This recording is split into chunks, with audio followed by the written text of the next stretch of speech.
Morning here at Camp Massatators. We were up at 4 a.m. and we are probably on pre-dawn schedules for the duration. Woohoo!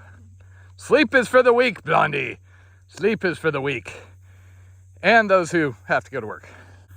Last night was really awesome. I loved this camp because it's kind of one of those iconic camps that I'm going to associate with the Mississippi till the end of time.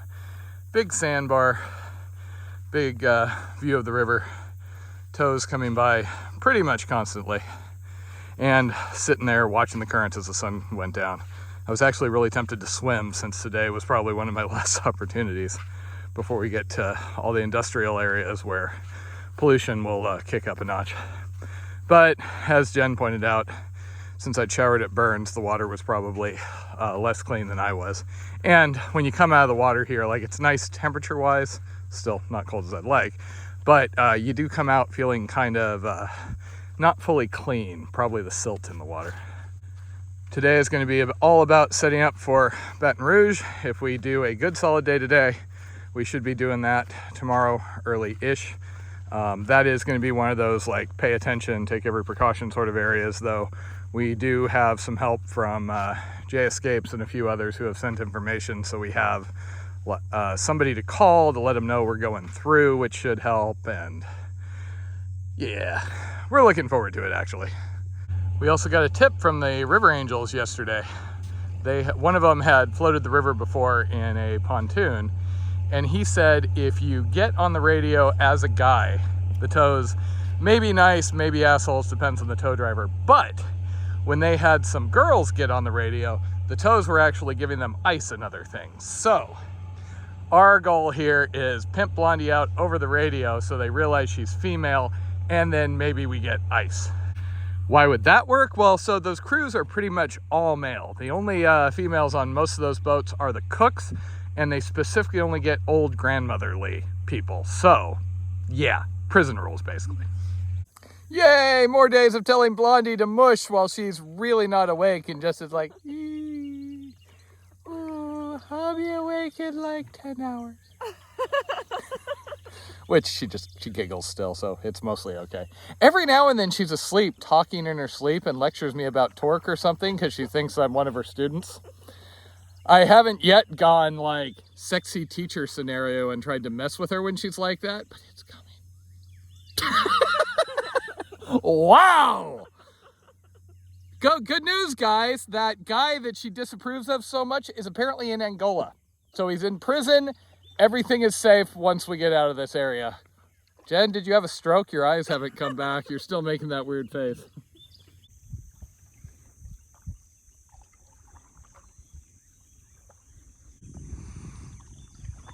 And of course the headwind is going against us.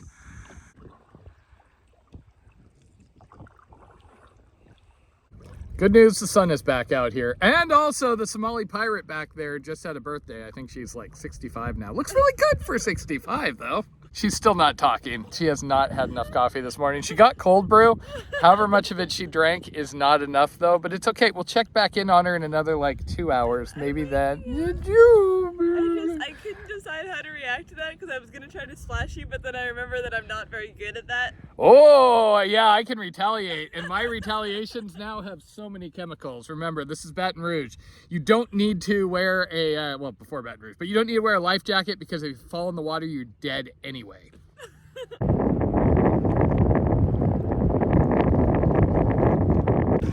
And we are having a morning of kind of unpleasant level headwind, so we are working our butts off. We're actually going to stop for a snack break because if we stop and drift, we go upstream. So we pulled over for a snack and I was just checking our mileage, and even with the headwinds that have felt really frustrating, it is 10 a.m. and we've already done 15 miles. This is what I was missing from the Mississippi. Fortunately, it looks like we may not be getting a break from the headwinds anytime soon. You can see the white caps off in the distance. Ugh.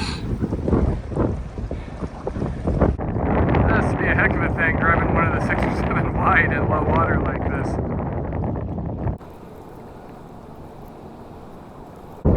The river does big enough winds around here that our headwind has turned into a tailwind. At least for this part of the corner. Matt's comment was that it was worth it to come back to the New Orleans sections of river just to get the sail out one more time. We'll always have Lake Pepin. Can we please just listen to the Styx version this time?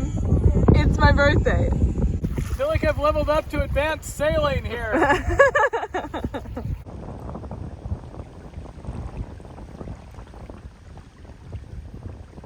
So the cool thing about River Gator is he actually has notes about what all is going down here. So we were looking at those wondering, like, that looks like grain silos that have been converted. And yeah, Cajun condos. It is a high-end conversion hunting camp, or hunting club. So we were only at 264. We got a ways to go before Baton Rouge, but we are starting to get a little more industrial here.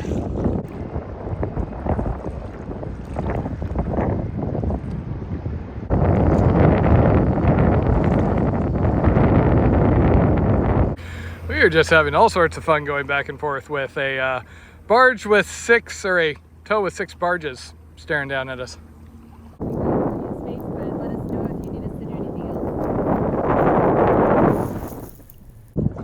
That looks like somebody had a rather bad day out here a while back. Dibs on the gold fillings, Jen. This is an example of a place where we have a choice. This is the island in the middle here. Main channel goes to the right, and then there's a side channel that goes around to the left. All else being equal, we would typically want to take the side channel to shortcut off a bit of distance and also give us some quiet break away from the traffic. However, with it being such a low water season right now, a lot of those side channels are not passable. River Gator actually has a note on this one. It's called Fancy Point Towhead, that the side channel is likely to be impassable at river levels 12 and below, and that's based on the Baton Rouge gauge. Well, based on the Baton Rouge gauge, right now it's at about 6.5, so probably we'd get stuck on sand if we went around that side channel.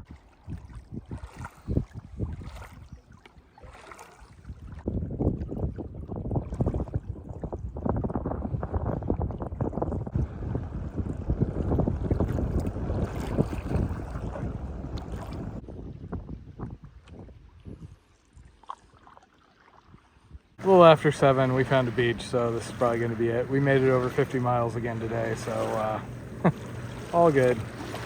Our plan was actually made on 45 a day, and we didn't count on being able to make anything yesterday, so we're now ahead by 10, 13 miles.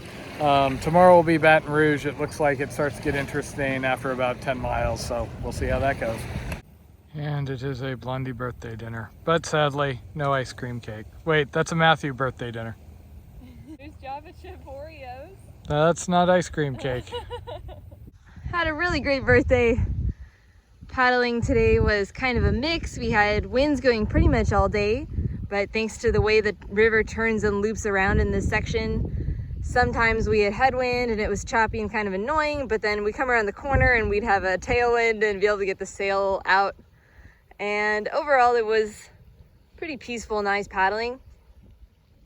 Today was the day that the last YouTube episode of the Atchafalaya section was released, the episode where we reached Burns Point. So we also got to check out the comments as they came in about that episode. And a lot of you were saying that you really enjoyed following along on the journey and you were sad it was over. So those comments made us really, really happy. And hopefully you got a pleasant surprise that there are bonus episodes.